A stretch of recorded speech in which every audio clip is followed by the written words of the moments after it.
Hello, George. Hello again. Here we are. This is our second episode of The Road Less Traveled. The Road Less Traveled. But in some ways, the first one we were just introducing it. Yeah. So we're jumping in. And I mentioned briefly last time that you're in the process, or really sort of have, created a workbook about this theme. And we thought we'd start today just with a quick preview, because I think, how many themes did you identify? Got 11 themes. You have 11? Related to the road less traveled of Jesus. Okay. And what he could teach us. And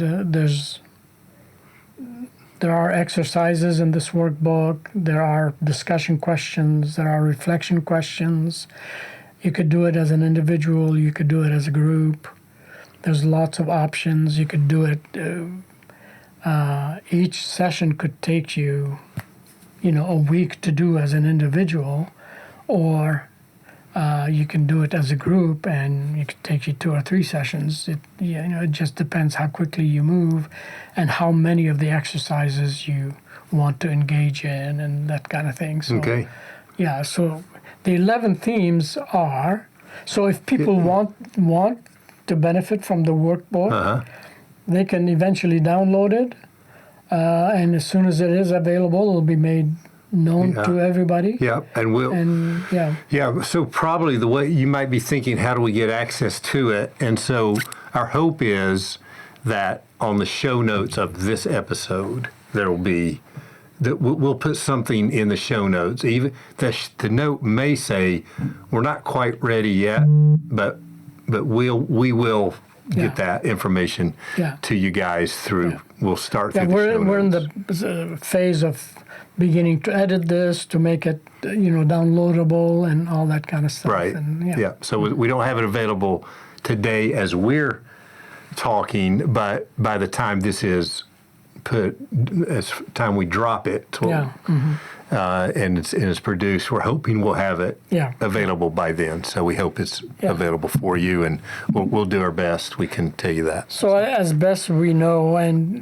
this could change because this is a living conversation we're having. It's a dialogue between friends who are talking about their formation and life with God. So the first chapter of this workbook is about the path that Jesus took of humility, intentional humility, which with that comes servanthood. So the path of humility and servanthood. Okay. So there are 11 other chapters. Let me just mention them quickly. Give us a quick preview. We have the outline, So the path of radical love and forgiveness. Okay. The path of nonviolence and sacrifice. The path of obedience to God's will. The path of radical ethics. Radical ethics. I'm looking forward to that one. Yeah. The path of inclusive fellowship. Is anyone outside of the fellowship? Is anyone exempt? Right? The path of prophetic truth-telling. The path of voluntary poverty and simplicity. Do we get to skip one? No. No. This is the one that. Yeah. This is about what you keep versus what you give away. Okay. All right. And how is that ensnaring you? Okay. The path of redefining power and leadership. That's good. The path of intimate prayer and communion with God, and the path of embracing suffering as redemptive. Now, if you look into society in general, and even sometimes inside the church, these are not the paths that are well traveled. I'm not saying we don't travel them at all, but I think there's room here for a deeper understanding of these paths and to travel them the way Jesus would teach us to travel them. Yeah. Yeah. It's good. And we're suggesting, just by the fact that we're doing this series, is that these paths are intrinsic, or they're second nature to what it means to be in a discipling relationship with Jesus. If we're going to be his apprentice, these paths are characteristic of Yeah. what his lessons will be for us. And Jesus explicitly says, learn from me. If you're going to yoke yourself to me, and I know the path, and I know where to go down the road, and you yoke yourself to me, I've got something for you. I can teach you the path. Yeah, that's right. And we're saying these are some of there's more about Jesus than we just named, right? Of course. But these are some of the key things that Jesus traveled in his life. Yeah, that's good. And is making available to us. So it's a little bit like, and I know this doesn't capture all of it as you just said, but if Jesus were teaching a discipleship 101 class with us, he's the teacher and we're in class, these would be some of These the would key- be in it, yeah. This would be the lessons. Yeah, these or at would be least the some lessons. of them. Yeah. And that's exactly what he taught. Yeah. So That's what he this is thought. important stuff. We don't have to say this, but we're going to say it. We don't have these down Yeah. in our life, but it is what we're pursuing, on at least in our good moments. Yeah. So we're offering that to you as well. Yeah. All right. Well, let's get on this first path. Yeah, so let's begin with a question. What is it about Jesus that paints a picture of humility? Like when you think about his life, where he's come from, how he lived, what do you identify as the humble way? What paints a picture of humility for you? I think I kind of readily create two different categories. And then I want to hear what you think as well. I think of some categories that were more his life context. Yeah, For example, he's born in poverty, that's right. in a manger. That's right. He doesn't come from a place of privilege in the culture. So those weren't things he chose. Yeah. It was his setting. Yeah, But it nurtured perhaps humility in him to grow up in a place of need. yeah. And so that's there for Yeah. me. It's there in the context. It's there too through the way Mary accepted her lot in life in humility to the angel's announcement, you're going to be with child, may it be unto me, as you say. Yeah. Right? Now that's a humble stance, right? Yeah, that's right. And Jesus would have learned humility through growing up. Yeah, watching Mary and Mary, Joseph that's right. live in this path. Yeah, Joseph accepts Mary even though Yeah. she was pregnant, Yeah, and just in obedience to God. That's the way of humility. it is. Yeah, yeah, The second category for me, George, I guess is more by the life he chose to live. yeah. He's confronting a lot of power, for example, in his life, but he's not using the tactics of domination and force That's right. That's right. against the power. Now, there is plenty of force in what he's doing. There's plenty of authority, but it's coming in weakness That's right. and in humility. And we see it over and over and over again. What's the term that is used of Jesus in scriptures? He is both the lion That's right. and also the lamb. A lamb, God. yeah. And the picture of lamb is a gentle, humble animal Yeah. that is helpless and that is innocent and that is Yeah. Yeah. So there was definitely that humble way about him. It doesn't mean he was only weak and not strong, like you just said. He was both. But the way I think one way to say it was the way he was with people. I think even when he is on those exception times when he's showing strength, there's a way in his strength that is still honoring the dignity of even the people he's opposing Yeah, yeah, and speaking out against. So he's never not humble. correct. And one of the quintessential act of humility that Jesus showed in his life was his washing of the disciples' feet, yeah. where he then takes on the role of a servant. Yeah. He puts a towel around him, takes the basin, pours water, and one by one, he washes his disciples' feet. Yeah.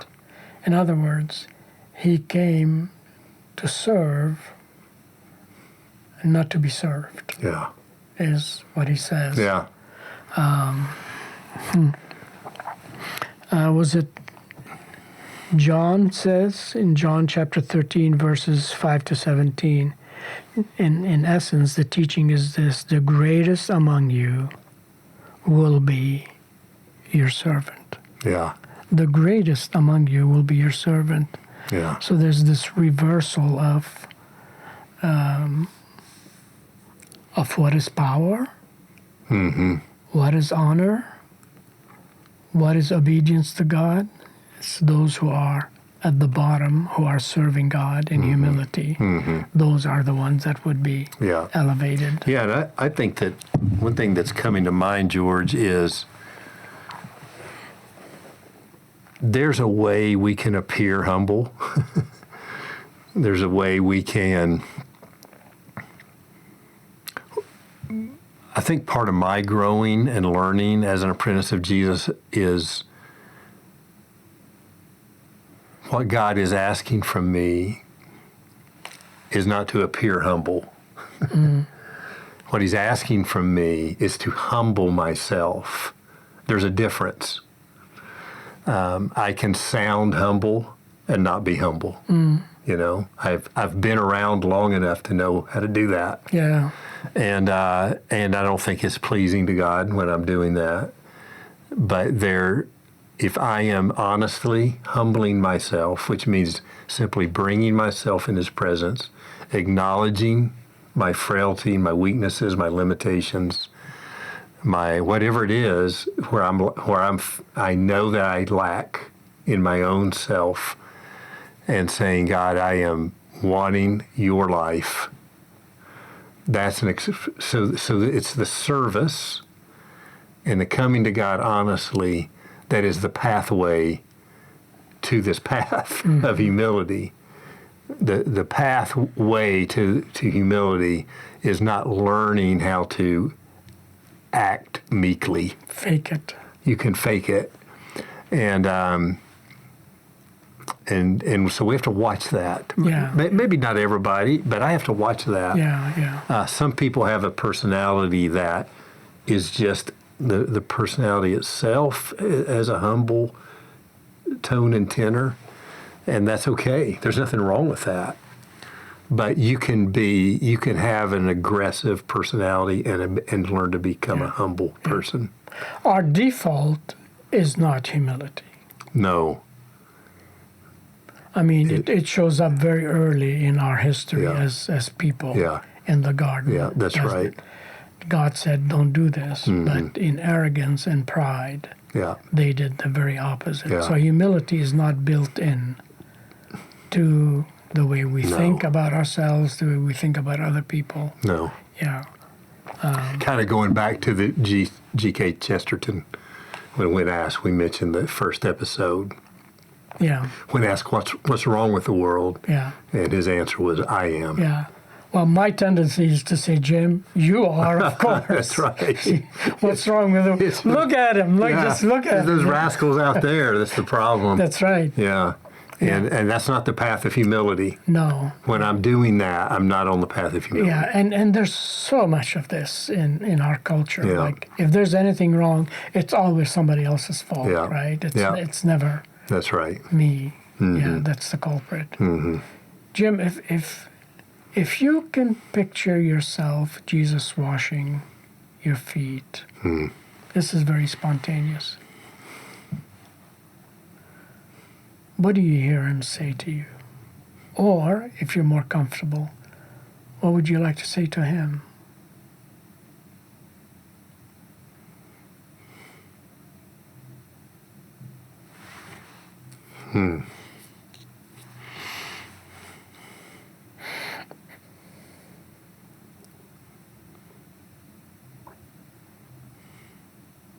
I kind of hear him say, it's okay. I hear him say that. Whatever reaction I'm having, as he's washing my feet, whether it's embarrassment because I have old man feet, or it's a sense of shame or unworthiness, I hear him say, it's okay. Yeah. The fact that I'm doing this is saying, I love you right where you're at. I'm with you right where you're at. And you can be with me, even though I'm the one on the floor and you're the one in the chair. I'm not just over you. Yeah. I'm also under you. Yeah. So I think that's what I hear. What about you? Yeah. I mean, Yeah. you asked the question, what comes to, I know. you have to Yeah. answer it now. I just thought of this. I think Jesus would say to me, I'm the foot washer. Just relax. Just relax. I'm here to serve you. Yeah. I know you're going to mess up, but I'm here to serve you. Let me wash your feet. Yeah. Let me love you this way. Yeah. Let me serve you this way. Yeah. Yeah. Yeah. That's good. There's so many stories of people humbling themselves to serve others, Jim. Like, we can give examples from history. You have Mother Teresa in Calcutta, Right. serving the poorest of the poor, because in humility she's able to see Jesus in them. She's able to see them as Jesus would see them. Yeah. And if you serve the least of these, you're serving me. Somehow she has the humility to see other people as if they were Jesus, and her serving her Jesus by serving them. Yeah. Yeah, that's such a so powerful peculiar, story, isn't it? Yeah, yeah, And that it is, I think it's in Matthew 25, the parable of the sheep and the goats, where where that, what you just quoted, as much as you have done it to the least of these, you have done it you've done unto it me. to me. Just yesterday I was having lunch with a couple of friends. One of them had just come back from Zambia, and she went there to serve missionaries that have been giving their lives to the Zambian people, to minister to them. But she went there to serve these pastors and to be close to them and to minister to them in every way she could while she was there. Wow. Yeah. And help with the family or whatever it is that she was able to help them with. Yeah. To be with them, to be present to them, to hear their prayers, to pray with them. Yeah. And it takes humility to do that, Yeah. Yeah. to do that. And another person I was having lunch with, and she's there on a weekly basis in a nursing home. And she's ministering just by being present to older people, whether it's holding their hands, giving them a hug, singing for them. That's what she does. She sings for them. And somebody plays the piano and she sings and leads them in singing, and they read some Bible verses together, and she's not getting anything out of it monetarily. That's not the point of it. But she's just there out of humility. I can give this to people, and Jesus has given me so much. I can give this to people. That's the way of humility. It is. Yeah. It is, and like, it's so, like you mentioned this earlier, but pride is it's all of our problems. Yeah. I mean, maybe some of us have more of it than others, likely, but we all deal with pride. We all deal with self-importance. Yeah. We deal with we want what we want, and we deal with I don't want to make myself vulnerable for fear that someone will take advantage of me. And all those kinds of things that trigger pride in us. And Or false humility, like you mentioned, Jim. Yeah. Those are the two sides. Yeah, that's right. And or maybe some fear of being taken advantage of. Yeah, yeah. You know, there are all kinds of complications with this, but Jesus risked. Jesus took a risk, and Yeah. of course, he suffered some of the consequences. Peter objects to his washing of the feet, and Yeah. Judas ended up betraying him anyway. Yeah, You know, but that's the risk that you take when you take the path of humility. yeah. And it was a road less traveled. Yeah. And the model of leadership, you know, one of my reflections as I was preparing for this morning, George, is I wondered if Jesus would have had a larger following during his 3 years, if he would have rejected the road of humility. Well, it's not for lack of trying on the devil's part, you know. Yeah, that's true. He had the opportunity. He had the opportunity. Yeah, and he rejected that way and that wider way of power and domineering over others. Yeah. And I think that the call of this road less traveled to humility is we kind of know we're there when we're recognizing that we're resisting it. You know? At least that's true for me. Yeah. Yeah. Because it doesn't come in the package of this will benefit you. Yeah. It comes in the package of trust me and give appropriately, you know. And obviously there's all kinds of unhealthy ways to give, but that's not our topic today.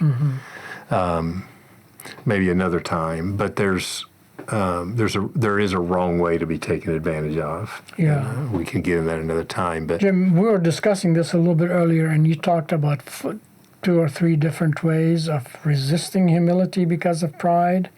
yeah. Do you still remember those? I don't know. I think that pride is so pervasive in the culture, Yeah. in the structures, and pathways of our lives, even within the church. There are ways to get what we want, or if we're in leadership, perhaps there's tactics and strategies to get people to do things that they don't want to do. Or not to admit any wrong? Yeah, or not to admit to our own failures and weaknesses and vulnerabilities. And the problem with pride is God's opposed to it. James says in chapter 4 of his letter, God opposes the proud and gives grace to the humble. And the thing that's so unique, in some ways, maybe in some ways not, about pride and humility, because if I have some expertise, it's pride. I've had a lot of it in my life, and I know it. You know, I know it experientially, and I know the way of acting humble, and I know I'm learning the way of humbling myself, and I'm learned that's the pursuit. The pursuit is not to nurture humility as much as it is to humble myself. There's probably a better way to say that, George, but that's my best. You know, the word humility comes in the Greek, and it comes from equestrian language. I did not know this. That's right. Yeah. A horse that is strong enough is powerful enough, but being controlled and well-mannered in the exercise of this power is the picture of humility. Wow, that's a powerful example. Yeah. Yeah. It's not like you're thinking badly about yourself. That's That's not false humility. Yeah, it is. right? Yeah. But it's knowing you are this way and recognizing that, and yet at the same time asking God to give you the grace Yeah. Yeah. to be there. That's right. Or knowing you're strong enough, but you choose the way of weakness Yeah. to do the things of God. Yeah. Yeah. Yeah. Yeah. One of the things, the gift of preaching, I get to preach regularly, and one of the gifts of preaching for me is I've had enough reps now in my life to know when I'm going into a sermon feeling like, man, I've got a winner today. Yeah. That I never walk away from those times feeling satisfied. Satisfied, yeah. But when I walk in saying, Lord, I've done my best, and sometimes it's, Lord, I'm not sure this is my best, but it's what I have. Yeah. Would you help me?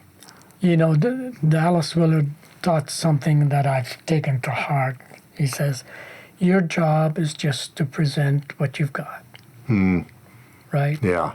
And just leave it there. Yeah, that's good. Just abandon it after you've let God do what he wants to do. Yeah, that's right. That's humility. That's humility. That's an expression of humility. Yeah. It isn't to... I can't determine how people receive. No. And you and I have heard people say, this was the best sermon you've ever preached. And you say, really? Were you listening? Were you really listening to, Yeah, that's to the right. garbage that came out of my mouth? Yeah. One of the preachers taught us that when people come and congratulate you after the sermon, say, well, what a good job you've done, Pastor. That was a great sermon. You know how you're supposed to answer that? No. I know, the devil's already told me. And now you're working with him. Thank you. Yeah.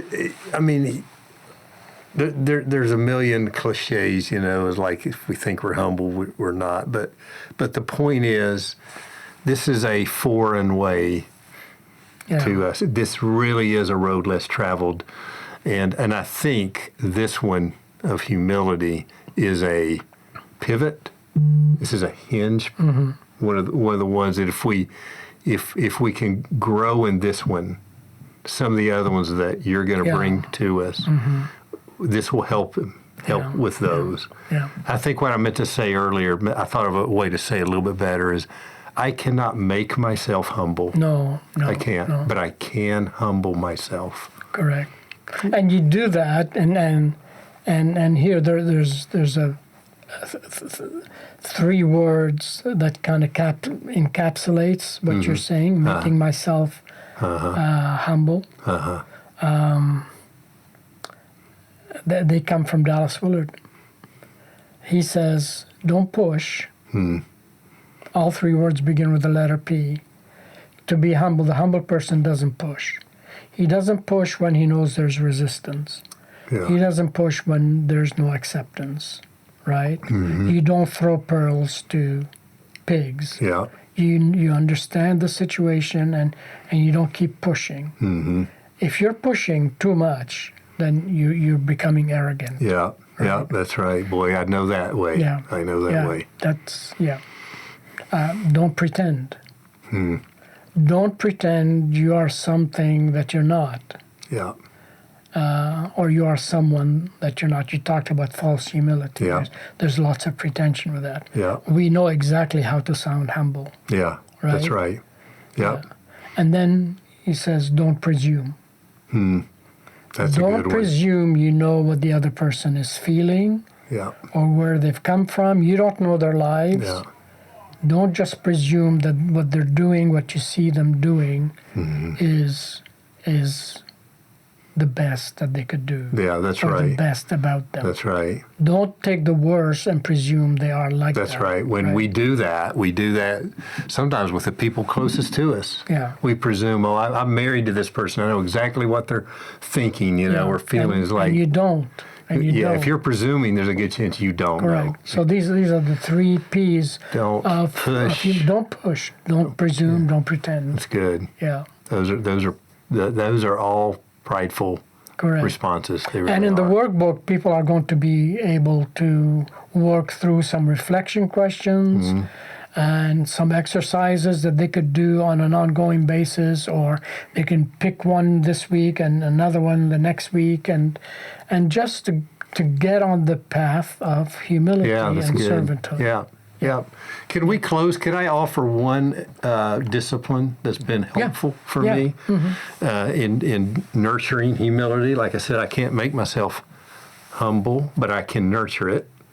And it's been the discipline of secrecy. Yeah. So the discipline of secrecy, for those who may not be familiar with it, is doing an act of service for someone, and then doing your best not to be found out. Correct. That's the discipline of secrecy. Yeah. And you can do that with pride too. Be very proud of yourself, and I'm not suggesting I do this all the time, but when I have chosen this way, it's been really good for me. Yeah. To make sure I do what I can to not get caught Yeah. doing that service. Yeah, Jesus talks about that, and he said, "Don't let your left hand know what your right hand is doing." Yeah, that's right. That's secrecy. Yeah. We had a guy in our church just recently who someone, laid an envelope with money at their doorstep. Mm-hmm. I know who it was, but he doesn't. It wasn't me. Mm-hmm. But that was his expression of secrecy. Yeah. And it was really just so kind-hearted. Yeah. A good friend shared this morning at our breakfast time that one of the things that he and his wife do very often when they go out to eat, they pray that the Holy Spirit would lead them to someone whose lunch or supper they can pay for. Mm. And they've been faithful in doing that. And they do it in such a way that they get out of the restaurant before anybody could ever know that it was them. That's amazing. I love it. What a wonderful practice. Yeah, it is. It? Yeah, it really is. Yeah. So that's a discipline we would practice. We would suggest if you want to nurture humility in your life. That's one way you could practice that. And that could become an ongoing practice. Yeah, that's right. This isn't one of, you do it one time, appease your conscience and then live your regular life. No, this becomes a way of living humbly before God. Yeah, that's right. It's pretty life-giving. Yeah. Okay, George. Yep. Thank you. That's good. There we have that's our first of our 11. Mm-hmm. At least that's where we're at today. Yeah. Who knows where we'll go with this? But I'm grateful that we get to do this together. Amen. We're traveling the road less traveled together. We are. Yeah. It's good to do. Okay. The road of imitation of Jesus. That's right. Conformity to his image. That's right. Amen. Very good. Okay. We'll see you soon. See you. Thank you so much for listening to this episode of the Soul Renovate podcast. Any of the scriptures or resources that we mentioned in this episode will be linked in our show notes. If you enjoyed this episode, be sure to leave us a review and subscribe on your favorite podcasting app, because it really helps us to share these conversations with more Christian leaders like you. And if you have any questions you'd like Jim and George to answer, you can email us at info@soulrenovate.us. Soul Renovate is a ministry of Christ First Counseling Center, and it exists to propel Christian leaders to abide in Christ and grow in his likeness. Soul Renovate is made possible by the generous support of people like you. If you'd like to support us, you can do that on our website, soulrenovate.us. And if you'd like to learn more about Soul Renovate, you can also do that on our website, soulrenovate.us. This podcast is produced by me, Dalton Huey. Our cover art was designed by Hannah Huey, and our music is by The Fox's Forest. Thanks again for listening. Till next time.